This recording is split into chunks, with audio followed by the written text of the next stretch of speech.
Wednesday morning, the show that brings the vibes to health. My name is Trudy Christian, and I will be with you this morning.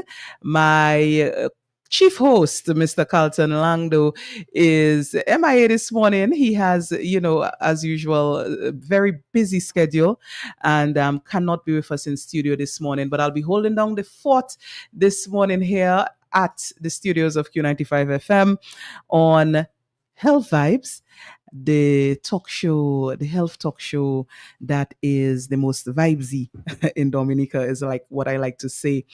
So we are going to this morning continue our discussion. This month is Diabetes Awareness Month, and we have been focusing on that on Health Vibes. And this morning, we will be doing the same. Of course, we have another aspect of the conversation to address this morning, and we will be doing so. But before we get into the topic, I just want to say good morning to our listeners to Health Vibes, our constant listeners, our Health Vibes crew, the people who always tune in to Health Vibes on a Wednesday morning.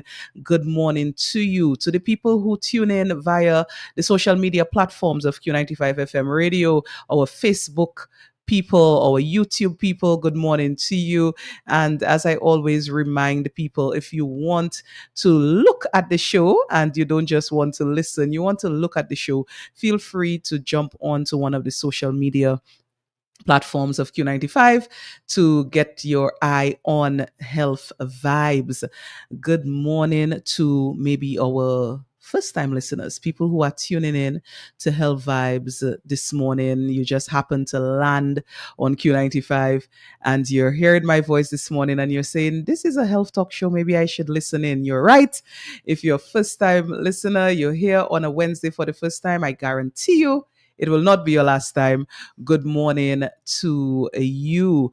Good morning to my people at the Dominica State College. I don't often shout you all out, but good morning to you. I know my security guards at the Dominica State College tend to always be tuned in to Health Vibes. So good morning to you. The bus drivers who may have us on in their buses, good morning to you. The people who are out in the field, our farmers, our fisher folk, and they maybe have their radios and listening to Health Vibes this morning. Good morning to you guys.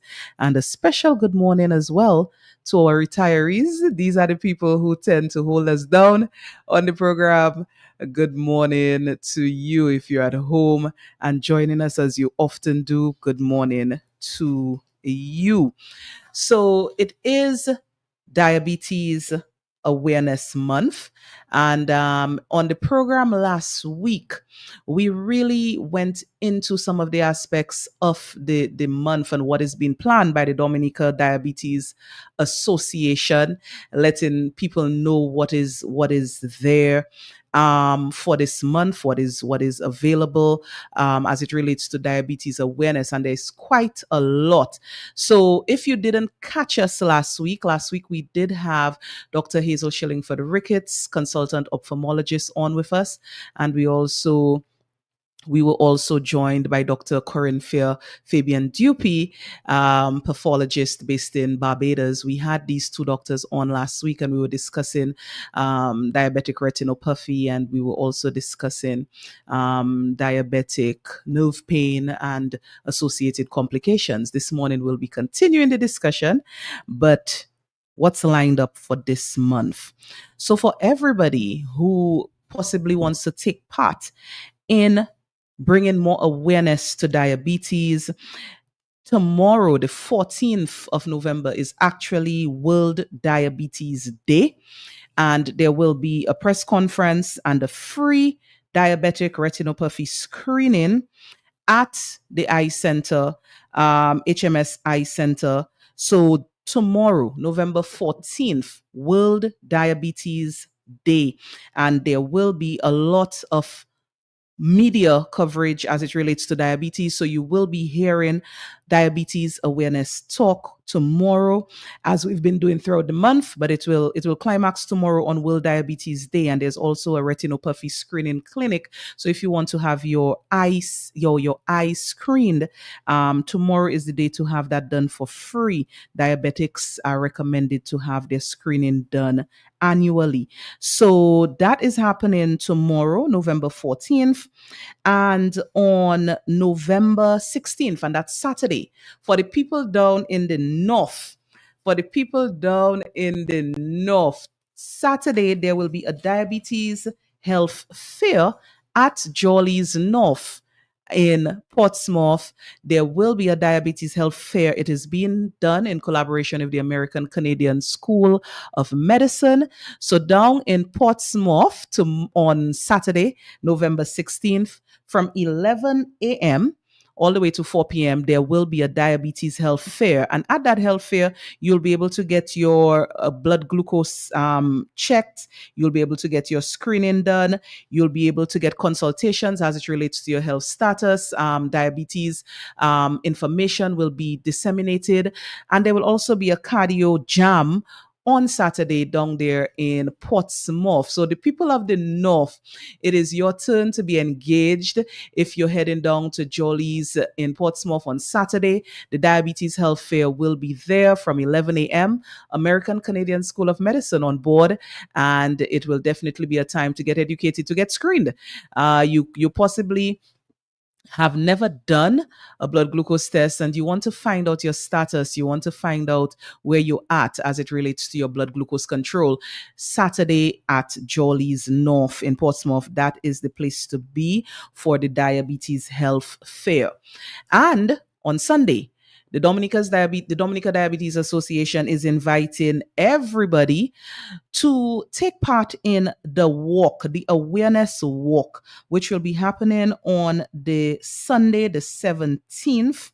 And this walk will be to really bring awareness to diabetes. You may have diabetes, you may have family or friends who have been diagnosed with diabetes type 1 or type 2, diabetes being a very common chronic disease affecting our population. And you want to bring awareness for better control, for better management of the disease. This walk on Sunday is your opportunity to show support and to help bring awareness to the cause.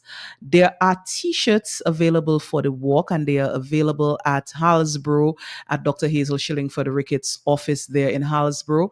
The t-shirts cost $40. If you want to be a part of the walk and wear the t-shirt for the walk, you can purchase that. However, if you can't purchase a t-shirt, but you want to show up for the walk, which is at 4 p.m., and you want to show up for that walk, you can wear a blue shirt, since blue is the color for diabetes awareness. So just to repeat, on Sunday, the walk for diabetes is happening on Sunday, November 17th, and it is a walk. I will give you the route in a little bit, but this walk will be from 4 p.m. and it is in the Roseau area. I'll give you the exact route in a minute, but you are invited to show up either in your blue shirt, or if you purchase the shirt from Dr. Hazel Schilling for the Ricketts office in Hallsborough, the Dominica Diabetes Association has the shirts there. So the walk is from the parish hall. From the parish hall, I'm being told where we ending at the stadium, right? So from the Goodwill Parish Hall to the stadium, 4:30 we start, but it would be good to gather at 4 o'clock and get yourself in place for this big walk in support and awareness of diabetes. And of course, the more awareness that we bring to the condition is the better results we will have as it relates to treatment, management, diagnosis, and prevention as well, which is one of the big things that we are trying to do. So once again, Saturday, the Diabetes Health Fair down there in Portsmouth at Jolly's in the north, in collaboration with the American Canadian School of Medicine. And on Sunday, the third annual walk for better health, for diabetes awareness, taking place on Sunday and starting at the Parish Hall, St. Alphonsus Church area, and going all the way to the river bank. And the color blue, if you have a blue shirt, if you want to purchase a shirt as well, they are available at Houseborough, and you can show up in your numbers for the big walk on Sunday for diabetes awareness. So that's what is lined up immediately this weekend for Diabetes Awareness Month. And then there will be other activities as the month progresses. There is a panel discussion on the 20th of November, and there is also another free diabetic retinopathy screening opportunity on the 21st of November, and another one on the 28th. So we'll give you the dates as we progress through the month of November. But this weekend, you need to look out for the Diabetes Health Fair on Saturday in the north, in Portsmouth at Jolly's, and also the walk for diabetes on Sunday from 4:30, starting at St. Alphonsus Parish Hall. So that is what is up for this month, diabetes awareness. We really want people to get on board. We want people to participate, and the Dominica Diabetes Association is really doing their best to ensure that we have greater awareness for this disease that is wreaking so much havoc on a lot of the population. And good morning, as I said earlier, good morning to our listeners on on our social media platforms. I do see people talking about the walk there, but the color for the walk, the Dominica Diabetes Association, the color for diabetes awareness is blue, and so you can show up in those blue shirts. We won't be having a political rally on that day. We're just walking for diabetes awareness on that day. So what I want to do is take a break. We will be coming back with guests. We do have guests in studio, and as I said, it's Diabetes Awareness Month, and we really want to spread the awareness about diabetes. I will take a short break, and then I'll introduce you to who we have in studio. Of course, this is Health Vibes. You are tuned in to Q95 FM radio, and we will be right back. I see it and don't give a shit. At least fix up my immune system. Me feeling fit and strong now. I'm ready to work on it on any mission. If you see me again, Charlie's Pharmacy is number one. Charlie's Pocket. We cater for everyone. Charlie's Pocket. Boost up the immune system. Charlie's Pocket. Yo, Dominic is the white water box. Whenever I'm in town and I'm feeling down, I head to Jolly's Pharmacy. They boost me up real quick. Jolly's Pharmacy, leading the way in healthcare. Cough, cold. Oh, and if they say convenience could make a big difference, then you can trust me. I know just where you should be. And that is JP Mega. The one-stop shopping, Dominica, nigga. You could be shopping and having fun with your daughter or with your son. We cater to everyone. What a happy place. Oh, JP Mega. The one-stop shopping, Dominica, nigga. You could be shopping and having fun.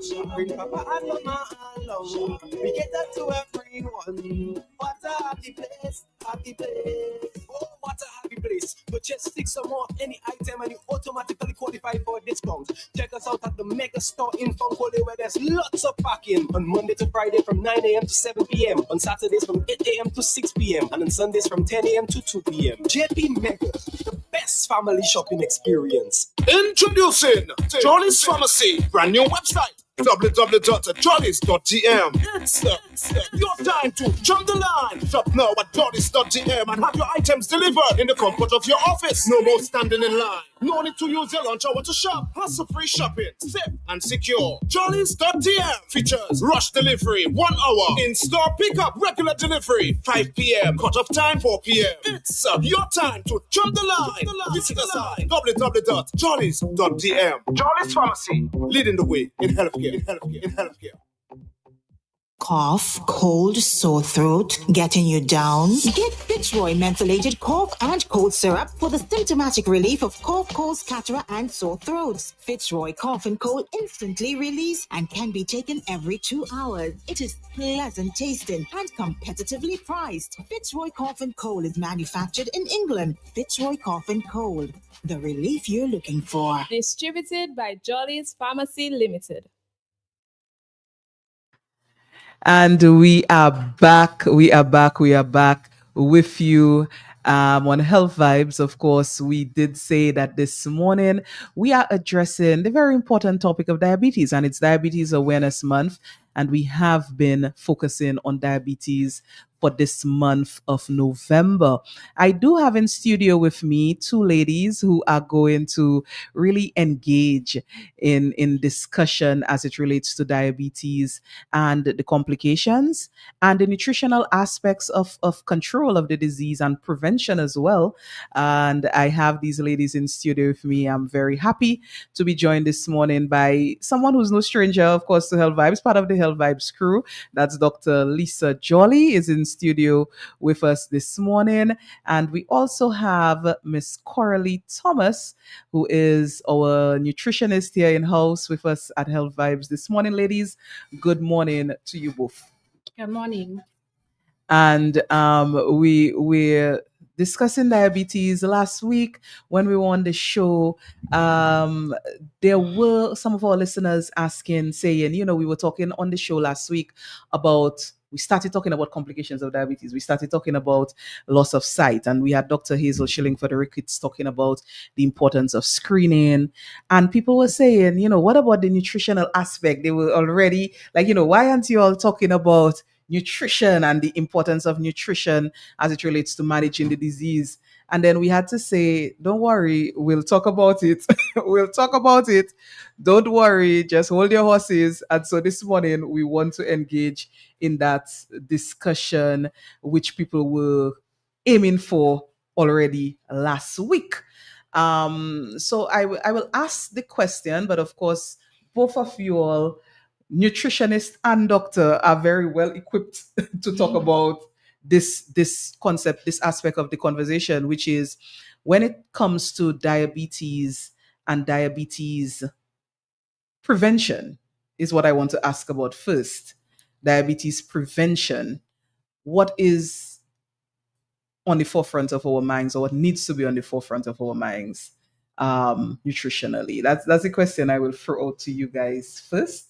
And we will then move into management of the disease itself. So I'm going to let the doctor answer the question. Okay. She's the doctor. I'm just the nutritionist. So okay. Well, thank you for having me on the show today. I'm always excited at this time of year because tomorrow, November 14th, is actually World Diabetes Day. Mm-hmm. And so I'm really glad that, the whole month has been dedicated to talking about diabetes care. So I could do it. I could do so every, all month I know, long. Dr. Jolly. Yes. So nutrition is an essential part of diabetes, not only diabetes care, but also diabetes prevention. Mm-hmm. And I always tell my patients, I could, give you all the different tablets and insulin and injections, but if you don't pay attention to the nutrition, it does no good. And so nutrition is the foundation of diabetes care. And actually the story of diabetes and diabetes in different countries is actually looking at the different foods. And one of the things, if we have to look at the increased number of cases of diabetes in Dominica, we will also see that there's an increase in the consumption, the importation and consumption of processed foods. Because diabetes was not as prevalent, 30, 40 years ago as it is today. Mm-hmm. And so if we were to look at our food systems and food consumption, we will see why it is that we are seeing more and more people with not only diabetes, but also diabetes complications. Mm-hmm. And so part of my counseling and care for every patient who comes into the office, which really and truly every doctor needs to do, is to talk about nutrition. Unfortunately, we as doctors, we don't receive enough education and training in terms of discussing nutrition during our training. So that's where the issue comes in. And so oftentimes we have to either set make an appointment with a nutritionist or engage with a nutritionist in order to get the patients the information that they need. However, it's really important, especially as diabetes, high blood pressure, and all the chronic non-communicable diseases are can be helped by nutrition care and nutrition counseling. And so we look at the food aspect, but we also have to look at the beverage. And one of the simple things is really the increased consumption of sugar sweetened beverages. And we have them in different forms. We have juices, particularly processed juices. We have sodas, we have teas, we have energy drinks. We have some of the adult beverages are also sugar sweetened beverages. And so we can see that the increased consumption of those beverages, there's a direct line between soda consumption and diabetes, because all of them are essentially sugar water. And so we want to encourage the consumption of the fruit, the whole fruit, rather than the juice or any of those sugar sweetened beverages. And this year, I believe, there was an increase in the taxes placed on sugar sweetened beverages, the sodas. And so I hope that has been shown as an effective tool to reduce the consumption of those sugar sweetened beverages. And so I hope, that is one of the things that will let people think twice about consumption of those sodas. But the other part of it also has to be education. And many people have seen, I have a poster with the different sugar sweetened beverages and the amount of sugar. Because the reality is that people, when we choose a drink, we consume it based on its taste or its flavor or what is marketed at the front of the package. However, many of us are not able to read the nutrition facts which are conveniently placed at the back of the package. And so being able to know that 4 grams of sugar is 1 teaspoonful is a lot of information. And being able to do that math and calculation to kind of guesstimate or estimate the amount of sugar in a soda or in a packaged drink or food is really important. The second aspect which I focus on is the increased consumption of fruits and vegetables, particularly vegetables. And that is because most of us don't consume enough vegetables. The vegetables is not garnish, as I've said in the past. It's not garnish. It's actually the essential part. A lot of times we are consuming the meat and the starch, the carbohydrates, because those are filling and those might be more satisfying, and they probably taste better too. And the carbohydrates are cheaper. So likely, yes. However, the vegetables are really and truly supposed to be the main star of the meal. And so here in Dominica, we should not be looking at canned vegetables or frozen vegetables when we have a market that is full of local, fresh vegetables. And if you don't like it in its fresh form, then you could consider steaming it or mixing it together in a dish, whether it's in a pie or we mix it with your fish or your meat. So that way you consume it. A lot of us are not even consuming any vegetables on a daily basis. And so those are the 2 main things that I look at in terms of addressing the diet. But it's an essential part of diabetes care, because I have seen actually people go from having to need medication to not needing medication or reducing their consumption or having to reduce their number of medication. So if anybody wants to reduce their number of tablets, then really and truly to change the diet. But also you have to have the willingness to change the diet. So I'll hand it over to Yes, Ms. Thomas. Yeah, well said. Everything the doctor said is right on point. Let me just introduce myself. I'm Carly Thomas. I am a nutritionist, has been for the past 20 years. Most of my work I did and training I did in Toronto, Canada. Currently, I work with the Ministry of Education. So I focus a lot in the schools, bringing the awareness that you spoke about to the schools, to the teachers, PTA meetings, staff, etc. The only thing I will add to what the doctor said is our portion control. Okay. Everything else That's it. Tell me a little bit about the portion. The portion control. What I realized, and I did this research during the COVID time. Mm-hmm. We were under lockdown, but sometimes we could move around. So I used to go around and see how much we eat. Like when we're in the restaurant line or out on the street foods we buying. I believe in Dominica, we overeat. Mm-hmm. We seriously overeat.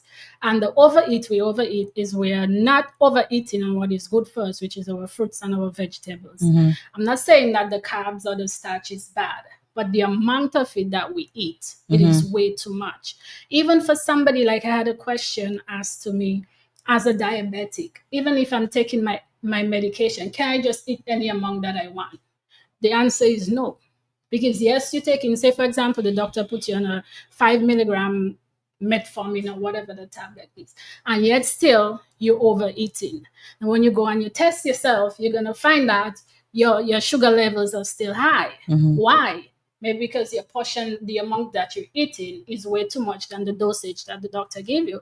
And the next thing you know, because your levels are always so high and you go back to the doctor, she's going to put you on a higher dose. So it's all about lifestyle and controlling your diet and make sure that you're eating from the 6 food groups that we have, including, like I have this poster here, including, what your plate should look like. I know the doctor will agree with me. Even Miss Christian will agree with me. That's what your plate's supposed to look like. Half of your plate should be your fruits and your vegetables, whether steamed or whether raw. The other half is your starch. And you don't have, when you go in the food line, you don't have to take every carbohydrate or starch that you see is laid out there. You need a piece of dasheen, a piece of green banana, a piece of slice of ripe plantain. Then it's also going to be some of your rice or your pasta or your macaroni and cheese. So you have to know what an ideal plate portion looks like.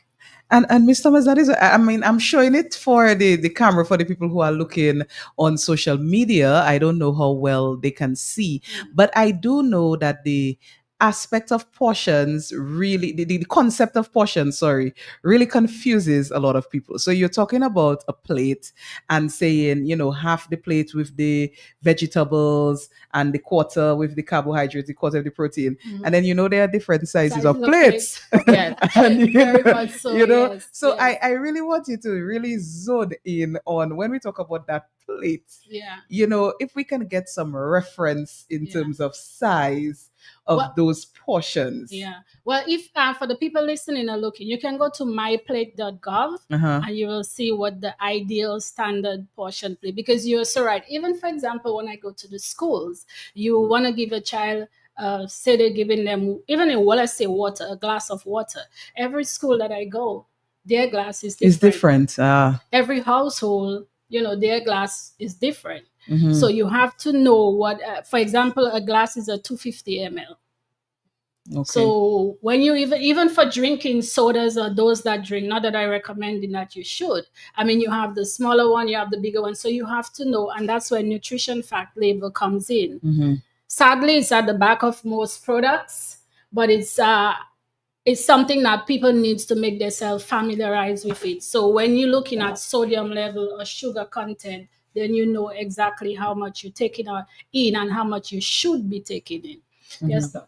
In terms of the plate, it's supposed to be if it's a round plate, it's supposed to be a 9-inch plate, 9-inch plate. Yeah. And those are the sizes of the standard. If you remember, like the paper plates, Yes. when you go and you eat out, Yeah. that's the size of the standard plate. But sometimes folks purchase plates. They have plates in their house that are much larger, Yeah. that might qualify as a platter rather than a plate. That's correct. And yeah. so one of the things even the everyday person can do to trick themselves into eating less is actually to eat on a smaller plate. On a smaller plate, yeah. So because you will feel, once you've eaten the food on that plate, you should feel full. Yeah. So, and the other thing too is to understand to eat until you're satisfied rather When you're than full, you you're stop. Yeah. Yes. Mhm. So you stop eating at that point in time. And so this you're right, the size of the plate matters. And so that's how we know also that when you eat out a lot, oftentimes you're consuming more than we Then you should. should, yeah. Because the serving size when you eat out is oftentimes larger Larger than plates. what you would put on a typical On a plate. typical plate. And so sometimes, when you eat out, you're eating actually 2 meals, or in some cases, if you live in other countries, Yeah. you're eating 3 meals Yeah. in one sitting. Mhm. And so, eating on a smaller plate or reducing the size of your plate can trick you into reducing the amount that you consume. Mhm. Yeah. I want to ask a follow-up question on portion sizes. And I also had a question on beverages because that was the initial thing, Dr. Yeah. Jolly, you said, that we need to think about as well, not just the food, but the beverages as Mhm. well. But the portion size question, we're talking here about plates and a meal, and possibly we're talking, lunchtime meal where people would have this combination: vegetables, carbohydrates, and your protein. A lot of us, in terms of eating, for the breakfast meal or the dinner meal, the type of food is different. And I want to talk about portions for that. A lot of us locally, bread is the meal for breakfast and for dinner. Yes. That's Yeah. the choice, Mm. And that is an issue. Right. And I mean, I'm so amazed. I mean, I have a bad relationship with bread myself, but I'm so amazed sometimes when I'm driving through Newtown and I see how serious people are about buying their bread every day, that they will stop traffic, like in Yeah. Newtown in the afternoon after work. All Dominicans are just stopping in the middle of the road to just run into the bread stop to buy. Like, everybody seems to buy bread Mhm. daily. Yeah. And a lot of bread too. So Mhm. my question now is about portion size as it relates to those bread meals, and how we can, strike that balance, because I do know that is what a lot of people, that's the culture. A lot of people are eating breakfast bread, dinner bread. Mhm. Yes. So I have a radical thought about that. Mhm. What if you just simply Don't eat bread. don't buy the bread? Don't even bring it into the house. Don't bring it to the house. Don't All bring it to the inside. house. Yeah. I know this is really, really radical. Yeah. But of note, there are other starches available can that have. can be consumed apart from bread. Bread, Mhm. yeah. A lot of our other local, like breadfruit, is also high in Yeah. fiber, Mhm. also very filling, and can Mhm. replace bread. Mhm. Other things like fig and plantain in suitable portions, but also you could potentially, even for breakfast, you could leave out, and supper too, you could leave out, and that's one of the things we do: bread and something, but we could put in salad and the protein Mhm. and leave out the bread, The bread. or the starch. In addition, if you want to, you can put some breadfruit or some fig or one of those starches. But it's okay to substitute. No, if you're not into this radical idea of not If you don't want to just remove having the the bread, Uh-huh. the best would be to go towards a less refined bread, Uh-huh. such as whole Whole wheat bread Mhm. or whole grain, Grain, yeah. even one of those that have additional seeds or nuts in it Mhm. would be better. Yeah. And that's not brown bread; it's whole Whole wheat grain. bread, and Mhm. there's a difference. Yeah. Brown bread has white That's flour. white flour, yeah. Whole wheat bread It's is the 100%. 100% whole Whole wheat. Yeah. And so even that you could consider doing sparing. You could do sparingly, Mhm. because the flour, and the reason for that is that it's less refined, so it's a little more work for your body, so it has a more fiber. And the whole wheat also has the whole grain, Yeah. which means that it has all the other additional vitamins, the B vitamins and the Mhm. thiamine. Mhm. And so the whole wheat bread is better for you. Mind you, it does not taste as good, but it is better for your body. Yes. Mhm. So it does require a bit of a mindset change where you consume based on what is most nutritious Mhm. rather than just what tastes good. What tastes Yeah. good? Okay. Yeah. And also eventually when you trying to go to the more nutritious foods, which are fiber rich foods, you feel fuller. Mhm. So you tend to eat less. or even for breakfast in the morning, if you want to get away from the bread, you can have a bowl of cereal. You know what I mean? With some oats or some cream of wheat or some cornmeal or something like that. Not the sugary cereal. Not you Not the what do you The call box it? cereal. The box, yes. not the no yes. because this we don't even want to go there. That's a whole different topic with the sugars and frosted stuff like that. flakes and Exactly. yeah. Yeah, but I have a question though. How about Weetabix? Is that Weetabix? again, we have to read the nutrition fact Oh, okay. label to see the amount of sugar in there. Okay. I guess you're with a big fan. A little bit. I don't think it has sugar. Yeah, you know what I mean. So that's what it's all about, and eventually your taste bud will adapt. You start cutting back from the white bread to the whole grains or whole 100% whole wheat bread. Eventually, you're not even gonna realize that I don't even like white bread anymore. I haven't had soda, I don't know, in probably over 20 years. I don't even know how soda tastes. You know what I mean? So eventually you don't even miss it because it becomes a lifestyle. It becomes a practice. It becomes part of you. So you can try the bread thing. I have. You can divorce. You can start divorcing bread. My life has been so complicated that I have done complete radicalization, like Dr. Jolly has suggested, and I have done this several times and fallen back into bread several times. So it's very interesting because it's not a matter of not having tried and having succeeded and having had very good health benefits.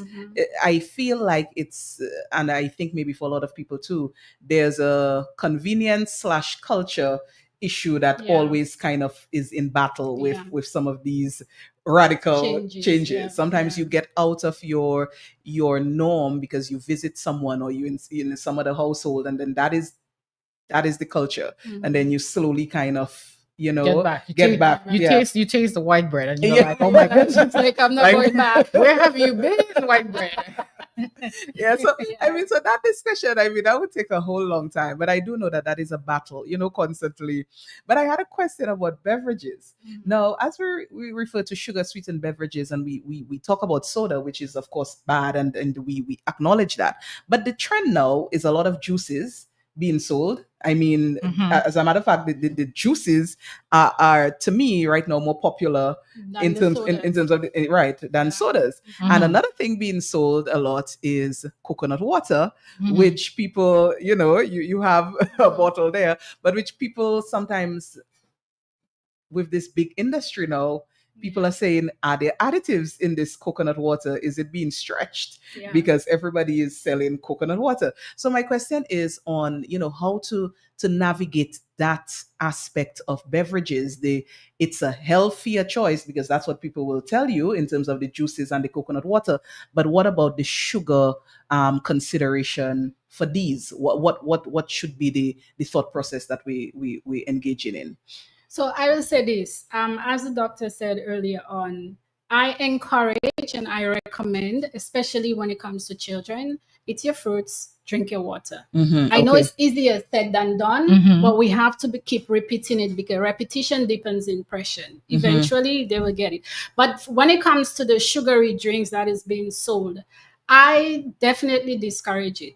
If you want to drink sugary drink, you unsweetened. I'd recommend that you buy the unsweetened ones, which you hardly get the unsweetened ones, especially on the street. And then another problem I have with the sugary drinks, there's no labels on there. Right, so you don't know how much sugar. You have no idea. And then you open that thing. I tried it. When I first moved back home, I drank one and I puked. Because the amount of sugar, there's a lot of sugar, and especially if your body is not used to that kind of thing, it can even get you sick. So I would recommend drinking your water, the coconut water. This is a marketing thing, as you say right now. I mean, adding water to it or adding sugar to it, that is really just ridiculous. For the people out there that are selling coconut water, you need to do better than that because there are benefits of coconut water. But when you add sugar to it and you add water to it, it defeats the purpose, just like the sugary drinks. Right. And that's why I'm so very happy that even for the school, there's a nutrition policy that will be in effect very soon. And I'm very happy when it will come into effect because these sugary drinks are being sold at school or on the school compound or around the schools. And here we are, like trying to champion to children to stay away from the sweetened beverages, and it's being sold to them. Right. So, I mean, it is our culture, but we really have to look at what is really damaging our body when it comes to health. And these are sugar and salt. Doctor will tell you these are the things that are more culprit right now. And I just wanted to interject though. I think there needs to be education too of the vendors, particularly those school-based ones. Of course, I am at the head of a educational institution, and we do have vendors selling at the institution, and I have purchased from the vendors, and I can say that the level of, for instance, in the juices, the level of sugar is astronomical. Like even for me, that I'm not averse to sugar like maybe you are, but I recognize when I tasted that this is much sweeter than I would do at for myself. And very limited taste of whatever fruit it is. And so I'm thinking that another focus, educating the consumer, the children, yes, and the school too, but the people who are selling at and around the schools also need to be a part of the education process. And before you go, Doc, and the nutrition policy, the school nutrition policy will be addressing that. And even, for example, I will let you know that the cooks we have cooking at school, we train them. Like the no saison, the no chicken soup, the no salt, try to use our local seasoning and stuff like that. So we give them training every quarter. So we're bringing that out to them, and the policy will have guidelines for the vendors in and around of the school. Okay, good. So one of the things is that you can lead the way with your dollar. So when I buy juice, I always request it unsweetened. So I only try to buy the unsweetened juice, but unfortunately, most of the times they don't have the unsweetened juice. So that I can't spend the money. So then if you want me to buy, because I have bought really nice juices that are unsweetened, and they are naturally sweetened by the fruit, either the use of mango or whatnot. And so that's really good. And in terms of the coconut water, drink the coconut water of the coconut. And actually that is an experience. To have them cut the coconut and drink the coconut out of the coconut. That is an experience as opposed to buying the bottle. There's nothing wrong in getting the bottle. But that's an experience. So, and then the other thing too, you cut the coconut and then you get the food. So it's the whole experience. But I do agree with the fact that, again, perhaps there could be somewhere, in the settings where it's possible, having the unsweetened juice and then having the person sweeten their juice to their tasting or their liking. But certainly I do agree that the amount of sugar that's, even the juices, the local juices have too much sugar, way too much sugar. Certainly those that are imported and are processed, it's a little more hidden, but it's still quite obvious that they have more sugar than we should consume. But the beverage of choice is water. And actually that's what your body takes away.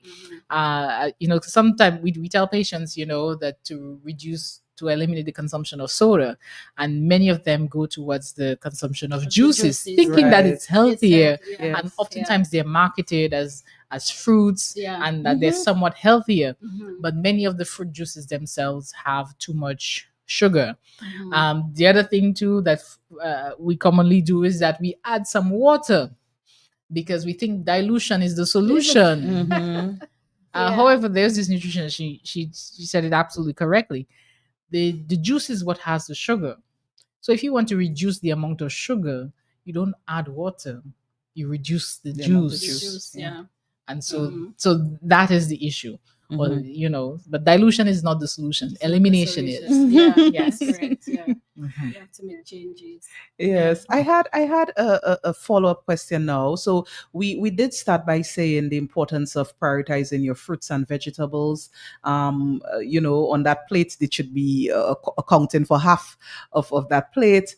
And there are, however, and let's talk for diabetics in particular. So we're not talking prevention. We're talking about, people who have the disease. There are fruits that are possibly better in terms of sugar content than others. So I wanted a little, conversation on that.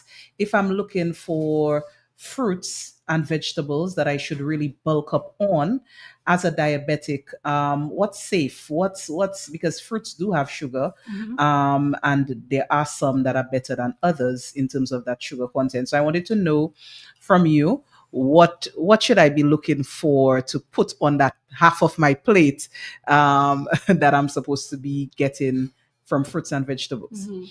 Because you have some fruits that have high glycemic index, and the Mhm. glycemic index is a scale that you rate the amount of sugar in the fruits, in Mhm. whatever fruit or vegetables. And we do know, for example, like bananas are Mhm. very high in glycemic index. There's a lot of sugar. A lot of time, clients will say to me that they don't eat bananas because they're diabetic, or they don't eat mangoes because they're diabetic because of the Mhm. sugar level. And most time, if they do eat it, their sugar levels will rise, right? They'll have a higher reading of sugar levels. So you have to know, for example, I do not recommend to clients that you do not eat bananas. Whether if you're diabetic, what I would recommend is that if you're gonna have banana, have half a banana. Okay. Depends on the size of the banana, because we have some big ones, we have some small ones, we have some medium sized ones. So I would recommend that, because you need your potassium, although you can get it in other stuff, but sometimes at the time, probably that's just the banana that they have, the only fruit they have available at the time. So it's, again, it boils down to me is portion control. Okay. So you're not gonna sit as a diabetic and eat 5 mangoes or 3 mangoes or 2 mangoes, especially if you know that your diabetes is not controlled. You know what I mean? Some of us not even taking our medication that the doctors recommend. So all these factors come into play. But there, as a nutritionist, I do not tell people you cannot have a It's just the banana. It's portion. just the portion that Okay. you. And there are other fruits and vegetables that are lower in glycemic index. For those listening online, you probably have your phone, Google it and look it up, and you can see what they are or what is available for us in Dominica. Okay. When it comes to fruits and vegetables. Okay. Dr. Jolly, you wanted to comment on that, or you wanted to follow up? Oh, I totally agree. Agree? Okay. Yes, I do. It's one mango. One mango, yes, exactly. Or That's why I said not or two piece of three. mango. Yes, because during the summer there's mango There's- eating competition. Yes. So and then there's different types of Mangoes, mangoes bigger as mangoes, well. smaller mangoes. Yeah. So Mhm. so I guess if you get your one, you can't have a big one. You can. And mangoes are my favorite fruit in the whole wide world. But I am controlled up. I don't ask my husband, but I think I all right, let's move on. All right. So I know, Dr. Jolly, I mean, we've been talking nutrition, but another aspect of what we wanted to discuss this morning, in this limited time that we have on this show, but we wanted to talk about the complications of diabetes. And we do know that what we're trying to do is avoid diabetes, prevent for people who have diabetes, to control the disease and to avoid complications. But there are complications of diabetes. And I know one of the big scares is the risk of amputations. Yes. That occurs with diabetes. So, Dr. Jolly, I know you are ready to discuss this aspect of this topic. Yes, absolutely. So today I hopefully want to talk about a new program called Act Now to prevent diabetic amputations. But every year on World Diabetes Day, last year I tell you what my blood sugar is, because I check my blood sugar as well, since I see so many people who have diabetes. And so last year I told you what my blood sugar is. I just want to report to you that yesterday I checked my blood sugar. It was 109, and that was in the afternoon. And my blood pressure was 112 over 72 with a heart rate of 73. So it's important that you know your numbers. Good. So but one of the things that I have been talking about a lot in terms of diabetes and preventing diabetes complications is the amputations. And I believe we have an unacceptable number of amputations. Yes, major amputations. And so I believe, well, a big part of it is really taking care of the diabetes, screening for the diabetes, identifying it, preventing it, and appropriately managing it, but also seeing diabetic foot care as an essential part of diabetes care. When you go to the doctor, they listen to your heart and your lungs, but the question is, if you're diabetic, they look at your feet. So we have to look at the feet I see it as an essential part of diabetes care.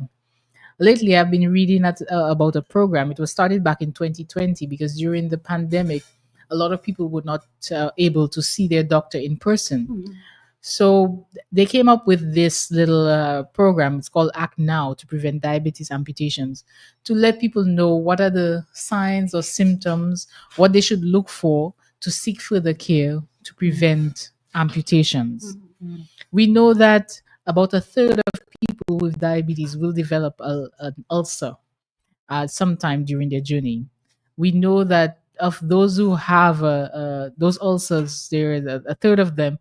A lot of them go on to either get infected, and for some reason, to save the person's life, they may have to amputate their limbs.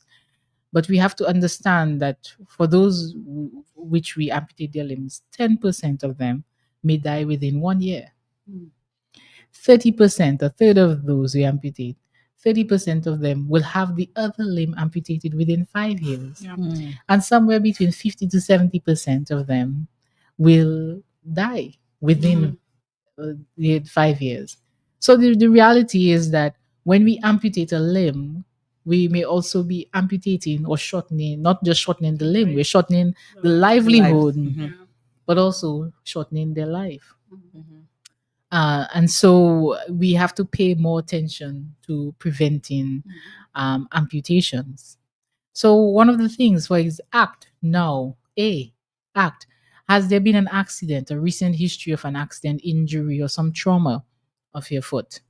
C, change. Is there any new swelling, redness, or change in the shape of the foot? T, temperature. Is the foot warm or cold, either hot or cold? Could this be an infection in the foot? New. Is there new pain? Is there any pain present? Is it just in the foot or is it throughout the foot? Oozing. If there's a open wound, is there any color? Because that could suggest an infection. Or is there an odor? And W, is there a wound? And it's important that we know the shape and size and position of the wound, because a lot of the amputations can be prevented. We know that in terms of pain, a lot of people suffer from diabetic neuropathy or peripheral neuropathy, and so that too needs to be addressed. Part of the examination of a diabetic patient must include examination of their feet. We know that I encourage all my patients to look at their feet every day. When they come to my office, I always ask them if they're 2 feet and 10 toes, and they laugh. But it is a serious discussion. And the reason for that is just by looking, you can identify if there are any changes. But we also, as healthcare providers, doctors and nurses, need to also ensure that when they come to the clinic or they come to their office, we ask them to remove their shoes and to look at their feet, because many of them may have vision issues, which may not allow them to properly assess their feet. And also maybe because of size or mobility, they may not be able to do so themselves. So we should do so for them when they come to our offices or the clinic, to ensure that they are taking good care of their feet. And if not, then we can direct them to the appropriate care. But also the other thing that I always do is to comment on their footwear. And that is because footwear now is for style. But we have to understand that footwear has a purpose, particularly in the person who has diabetes. And the purpose of the footwear is to protect the feet. And so we have to make sure that the footwear is appropriate, but also properly fitting. And so a lot of times the ladies, particularly during the summer, they want to wear their nice sandals because they want their toes outside with a nice nail polish. But if something fall on your foot, or you walk in and you have a piece of glass or a nail or something like that prick your foot, then that is an issue. And so wearing something that is closer looking to a sneaker, especially outside. So folks with diabetes should always have shoes, whether they're inside or outside the house. And that is to prevent any accidents or trauma. And because what may look like a normal foot at the beginning of the week could end up being an amputation at the end of the week. And because we know that it's not major trauma that results in an amputation, sometimes it's minor. It starts very small, but it progresses very quickly. And so care of the diabetic foot is of paramount importance. And part of that too is nutrition. Definitely. Because again, the first thing when it comes to taking care of any diabetes complication is really taking care of the diabetes and taking care of the diet. Yes. So that is my Yeah. I had stance on I have a diet. question, Dr. Jolly. When we talk diabetic foot care, of course, one of the industries that are related is the cosmetology industry. People go and have pedicures and so on done by by pedicurists, by cosmetologists. What is the level of responsibility, or what should these practitioners be doing or looking out for in providing these services to possibly diabetics? Well, the persons themselves need to be aware that, Yeah. and they need to let anybody who's interfering with their feet, just the same way as you would let anybody who's interfering with your eyes, and let them know that I have diabetes. Diabetic. Yeah. They have diabetes, and so hopefully they will tailor whatever they do to ensure that they don't use things that are too rough or too abrasive or that will cause cuts or anything like that to their feet. But diabetic foot care is important.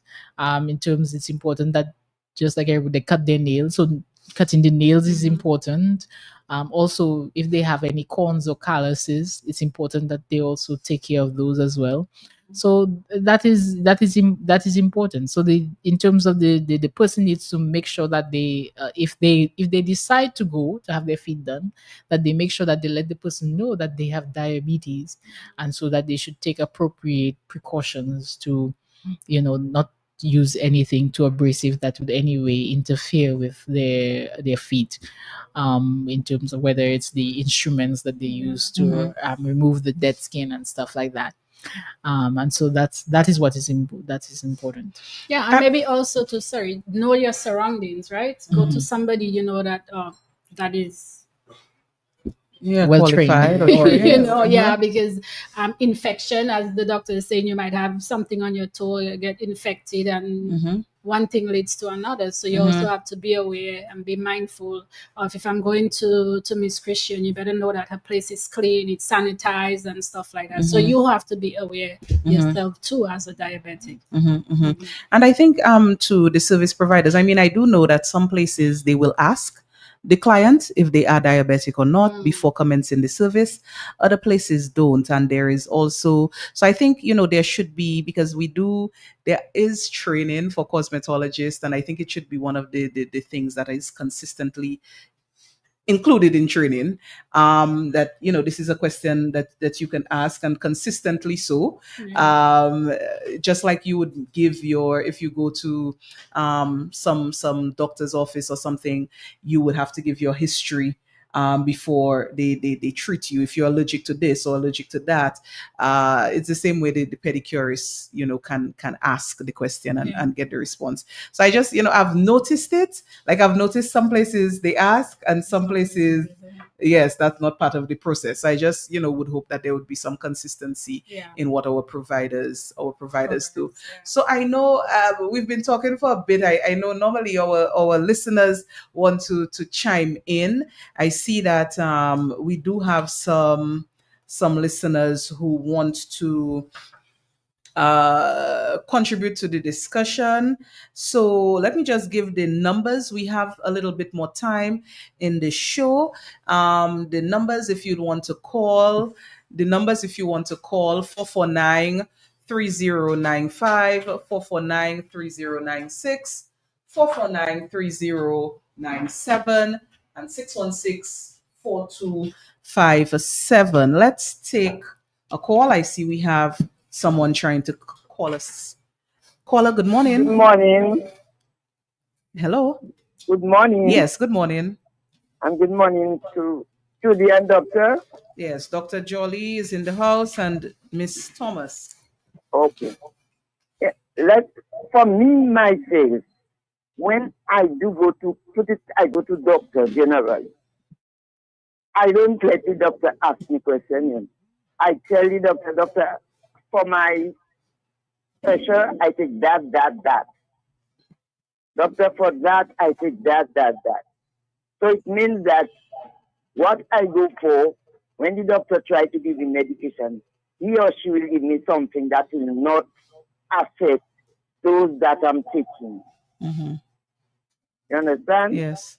It is wise to say, give your history or whatever.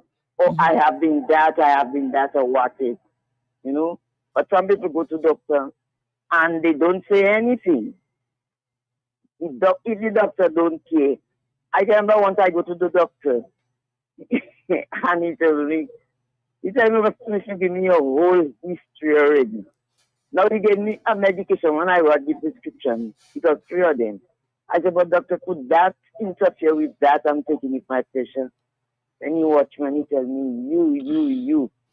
Then he cross it out and he give me some. He tell me that is nice of you to know yourself and to know your medication. Mm-hmm. Thank you. Mm-hmm.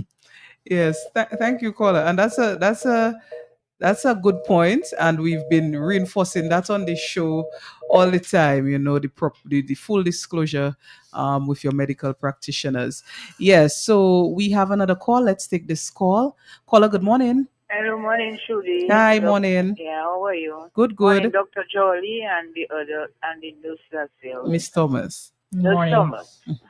Two things I wanted to say. Well, during the discussion, you all spoke about education, what to eat, what not to eat for diabetic. But I was wondering, could the nutritionists and the dietitians together, probably some doctors, I'm just asking, could put a booklet together so you'd say, well, these are the vegetables you should eat, that. These fruits have less sugar, that. You understand what I'm saying? Mm-hmm. Now, the second thing I want to say is that you all spoke about the amount of sugar you're taking. That's very good, I agree. But you have the other side of it, where you have the economic situation. For example, if you want to make your own juice, or a mother wants to make your own juice, you have 4 children. You want to make local juice. You buy 4 passion fruit for $5. You understand what I'm saying? When they look in their purse, they have $5 or $10. They might just go and buy 2 small busters because they have 2, 3 children. They can afford 4 passion fruit for $5. To them, it's better just buy 2 boxes of juice. You understand what I'm saying? So we also have that other side of it, is the economic situation. But all what you all were saying is that's very good. But I just wanted to bring that up because you always have some people that just cannot afford. Thank you. Thank you, caller. Yes. So the economy of choosing, making choices. I know the doctors will always say. I know Dr. Jolly is that. I'm sure I've heard Dr. Jolly say this before. It's more expensive though to buy metformin, to buy the medication, and it's also it's not as nice. It's not as nice. The other thing too is that generally parents think about the well-being of their children, and we should not just be thinking about in the short term, but also in the long term as well. And so to medication is very expensive. Yeah, doctors, when you have to think about the cost of doctors' visits and medications, that is expensive. Yes. So it's about the prevention is cheaper than the yes. Where do you want to invest your dollars? Mm-hmm. Is it in doctors' visits and medication, or is it in food of Yeah, note? yeah. Water. When the children drink juice of note, what they take away, their bodies take away, is actually water. Juice is sugar water too. Yeah. But the caller made a good point about the information for diabetics. I have seen in the past literature. I cannot remember who, if it was Nesprevo or someone, had this thing of eating like a diabetic or eating for diabetes or something like that. I haven't seen it recently. I'm not sure whose publication it was, but I think it's a good point, for there to be some sort of accessible booklet, pamphlet, something that somebody can just pick up, and it's a guide to them as it relates to nutrition. Because I know sometimes people are it seems like a lot, a lot of things to remember, a lot of things to know. Yeah, I agree 100% with the callers. What I would say on behalf of Ministry of Education, I personally am working on something like that. So when you come into the school, you have something to say, well, you have other choices. So we have that coming up in Ministry of Education. But I would assume also that the Health Promotion Unit would have, likely under the Ministry of Health, would have something. Yeah. Yes. Okay, our lines are going. Let's try to take some more calls. Caller, good morning. Good morning. Okay, let's try this other call. Caller, good morning. Good morning. You can go ahead. Good morning. Okay, we're not getting this person. Let's try the other caller. Um, yes. Caller, good morning. Yeah, good morning. Yes, good morning. Good morning, everyone. Yes. I just tuned in, but as I was calling, I heard you talk about vegetables and fruits. You know, here in our country, we consume a lot of melon. And you know, the other people love melon, but myself, I love melon. Children love it, elderly love it. So, what amount of melon can a diabetic person consume in a day? Okay. Thank you. And Mm-hmm. hello? Yes, go ahead. And the vegetables now.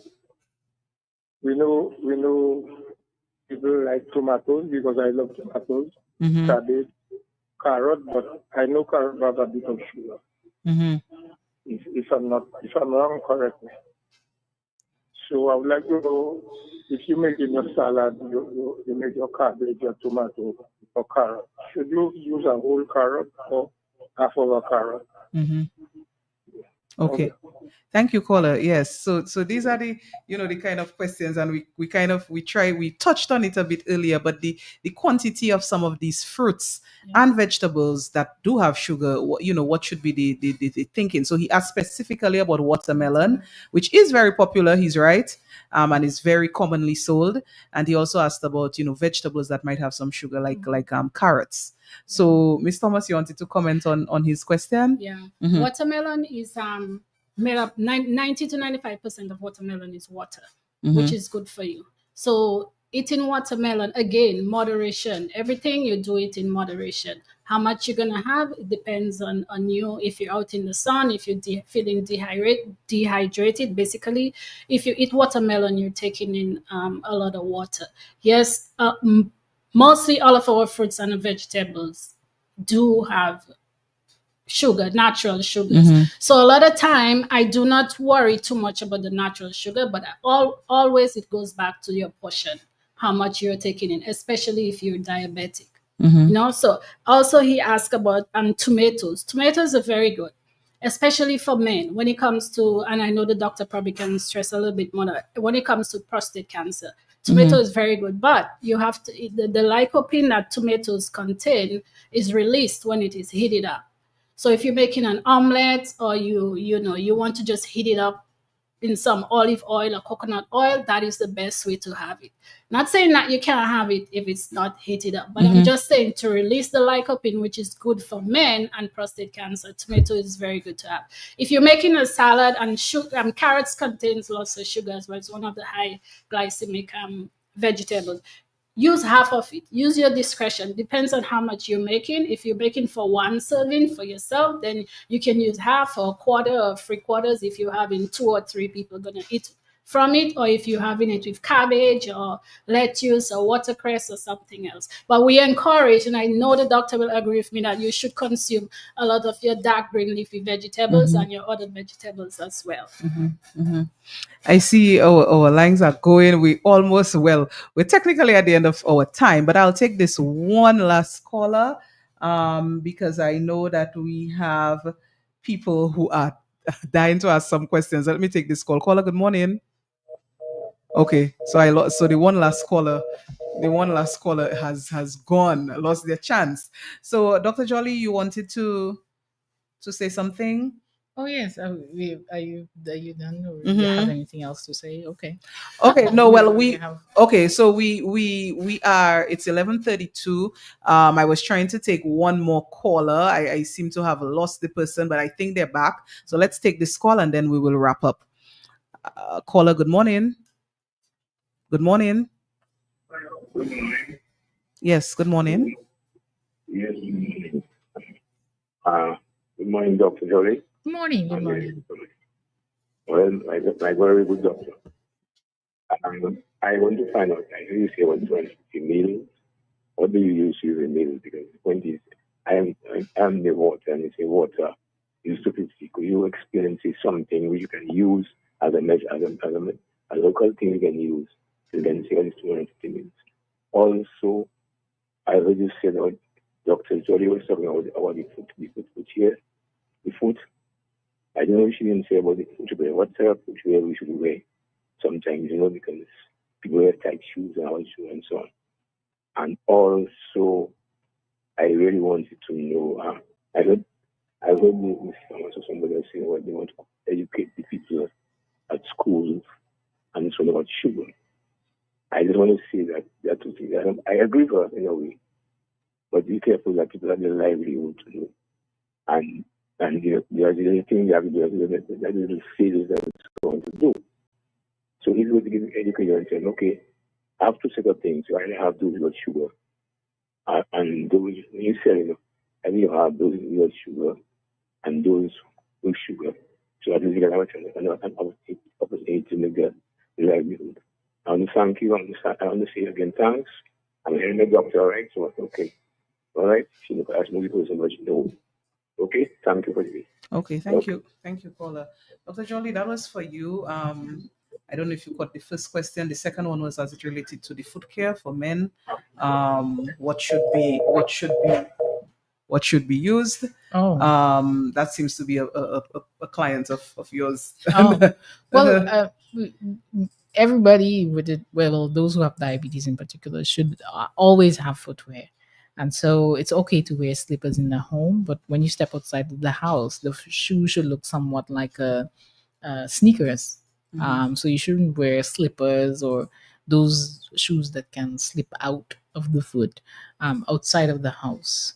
I think there was that one question, and there was a first question that I didn't quite catch, but yeah, I don't know. I remember the foot care, and he spoke about the sugar sweetened beverages. The sugar sweetened beverages at the school. Yeah, I agree with him. I mean, we have to be realistic when it comes to a mother with 5 children, and we're saying to stay away from this. But we also have to understand that I believe the doctor said something earlier, but I always say, what is worse, lying on a hospital bed with your 2 children that develop stuff because of our choices that we make, or going and buy the sugary beverage drinks. We have to also look into that. I mean, I understand exactly what he's saying, but at the same time, you have to. The choices. Yes, ladies, it is the end of our time. We've gone over time actually, and I know we still had people who were trying to chime in. We will be continuing the discussion on diabetes. It is Diabetes Awareness Month. As a matter of fact, tomorrow is World Diabetes Day, and so this discussion will be continued in our show next week on Health Vibes. We'll continue talking about diabetes next week, so you will have an opportunity if you did not get one this week to chime in the discussion. And I just want to remind for World Diabetes Day, it's no sugar day. I know we've had sugar shortages, and people seem to have been going crazy that they couldn't buy sugar. But tomorrow you're supposed to, in commemoration of World Diabetes Day, to join in with reducing that sugar intake and just doing a no sugar day. That's tomorrow. Drink water. Water. Dr. Jolly, let me pass on to you for your final comments. So I just want to remind everybody that Bonsate Medical Center is located at 22 Hillsborough Street in Roseau in the Commonwealth of Dominica. You can contact us at 449-8821 if you want to schedule an appointment, if you want to experience exceptional diabetes care, if you're committed to preventing diabetes or diabetes complications, you're welcome to give us a call at 449-8821. But in the meantime, since we just finished with the Creole season, I'm gonna finish it up on a Creole note. You see, in Creole, diabetes is called pisandou, which means sweet urine, which historically and currently is a correct term, as the urine of the diabetics is sweet. So ochipe pisandou. Si ou pa ochipe pisandou, ou pasa voie clair, ou pasa pisse bien, ou pasa marcher, docteur l'hôpital ka coupe pied ou, et puis pour nom la bagay la peke bandi. Ouais. So that is the Creole end to Health Vibes this morning. Thank you, Dr. Lisa Jolly. Coralie Thomas, the nutritionist who was with us in the house this morning. Thank you so much for joining us today on Health Vibes. We hope we'll see you again. Dr. Jolly, of course, is a staple on Health Vibes, so we will be seeing her again for sure. And thank you so much to our listeners who, stayed with us throughout this program this morning. So until next time, take care of yourself. As my chief host, Carlton Lando, would always say, your health is your greatest resource. Preserve it. We'll see you next week. Goodbye. This morning feeling real stink. I had the intentions to call in sick, but I end up in Jolly's pharmacy. And down in the street, Jolly's fix up my immune system. Me feeling fit and strong now. I'm ready to work and take on any mission. If you see me again.